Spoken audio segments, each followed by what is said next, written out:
હા મારી વાહ.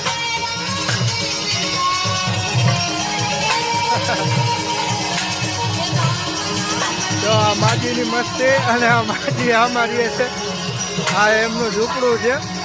આવા નાના લોકોની નિખાલસતા અને નિર્દોષતા ખરેખર કંઈક અલગ હોય છે. આ જ બધા ભગવંતો હોય છે. એક રૂપિયો ન હોય પણ એની મસ્તી કંઈક અલગ જ હોય છે. આપણે અત્યારે કરોડોની સંપત્તિમાં માણસો આવતા હોય તો છતાં પણ સુખ શાંતિ ન હોય. એની જગ્યાએ જો કાંઈ નહીં, આટલા વાસણ હોય, આ બસ પાણી પીવાની એની નાંદ અને આ ગોદડા કોકે દીધા હોય એ બધું. હા બસ. તો આવા લોકોને ખરેખર વંદન છે હજાર.